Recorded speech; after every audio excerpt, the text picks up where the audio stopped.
we can't do. We will bring back our dreams.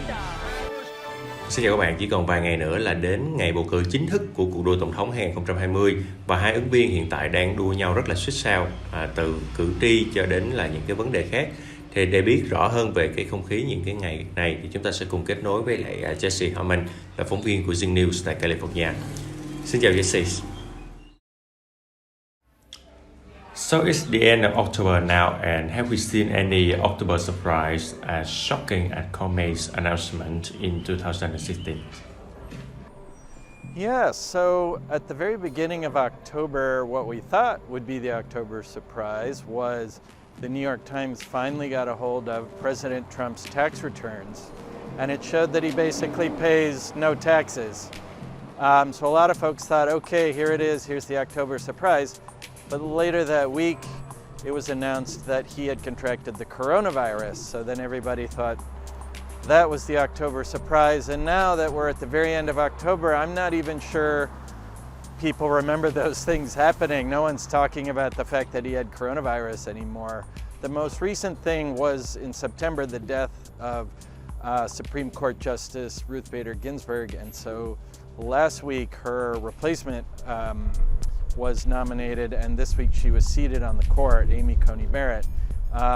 But nothing has happened this month that's kind of given the same momentum, at least to Trump, as in 2016 when James Comey investigated Hillary Clinton at the very end before the election. That seemed to create a momentum towards Trump that we haven't seen even with these crazy events that have been happening. Yeah. So back to the election. So Trump and Biden had visited Pennsylvania and Florida repeatedly in the last week before the election day. So you think that the results will be decided in these two? Yeah, both Trump and Biden were in Florida on the same day a couple days ago. And that tells you that they're both fighting for that state. And Biden's been in Pennsylvania, it feels like, at least twice or even 3 times a week recently. He's really fixated on winning that state. And the reason those states are so important is because they have a lot of electoral votes. Pennsylvania has 20 and Florida has 29. And you need to win 270 electoral votes to win the election. And so states with a lot of votes like that are super important. Trump basically can't win the presidency without winning Florida. It would be very difficult. It's a toss-up. Biden could win it, and that would be good news for him, but he can still win even without Florida. And there's a bunch of other states that normally are not contested, but this year, Georgia and Texas, which almost always vote Republican, are considered toss-up states. They could go to either candidate. And so if one of those states were to go Democratic, that would also be really difficult for Trump to still win the presidency. But expect them to spend the weekend in Florida and Pennsylvania before the election. Yeah. And so there has been talk of thousands of lawyers prepared up by both camps. And any chance that we will have a rerun of Bush or even a messier vote, by this time? Right. Yeah. I mean, the 2000 election came down to a legal battle. It was basically decided by the Supreme Court to stop a recount in Florida. And here we are in Florida again. It's very close. There will be lots of lawyers in states like Florida on Tuesday and afterwards. And basically, Republican lawyers are looking for cases of fraud that they can show, and Democratic lawyers are often looking for cases of voter suppression. And factually, there are very few examples that people can point to of massive voter fraud, but there's a lot of examples that can be pointed to of voter suppression. So that's what kind of the lawyers will be looking at. The other thing that will come into play is with mail-in ballots. And so some states, recently the Supreme Court has been ruling in some of these cases, some states will allow people's mail-in ballots to be counted if they arrive on election day. Other states might allow those ballots to still be counted up to 3 or more days after the election. But what that means is if the race is close, people will be counting ballots well past the election day, November 3rd. And that could mean lawyers are getting more involved as to determine which votes will count and which votes won't.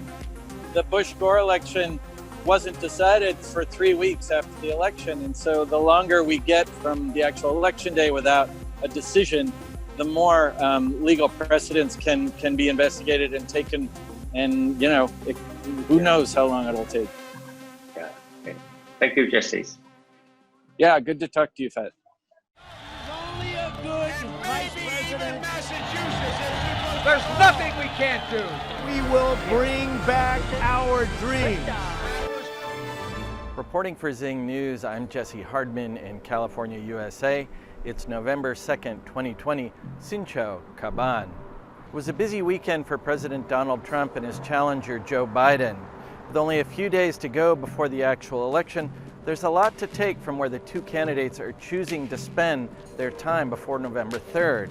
President Trump traveled to Michigan, Iowa, North Carolina, Georgia, and Florida, all in one day, trying to win those votes. They're all states that he won in 2016. For Joe Biden, it's all about Pennsylvania. Biden, his vice presidential candidate Kamala Harris, and their spouses are spreading out to the four corners of Pennsylvania, trying to flip that state, which Trump also won in 2016, and get those 20 electoral votes. Biden's convinced that if he can win Pennsylvania, he'll likely win the presidency.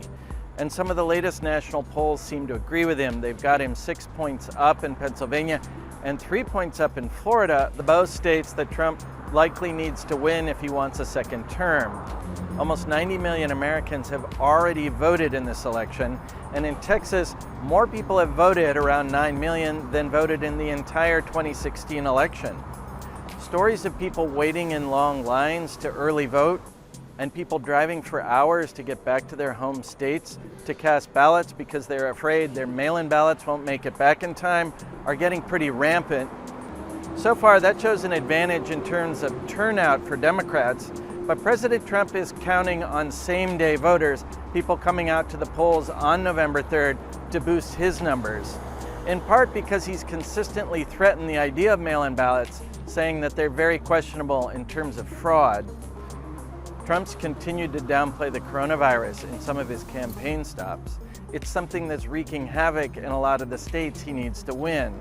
Wisconsin, which voted for Trump in 2016, but where Biden currently holds the lead, is seeing record COVID numbers in some parts of the state.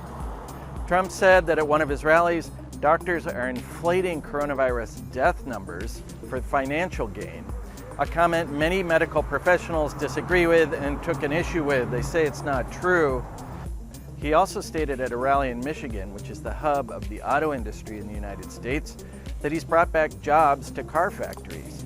But in reality, the state has lost around 3,000 auto jobs during his first term. We won't know until November 3rd if Trump's often questionable rhetoric is putting off voters who still haven't cast ballots, or if it's going to inspire them to get out and vote. For Zing News, I'm Jesse Hardman in California, USA.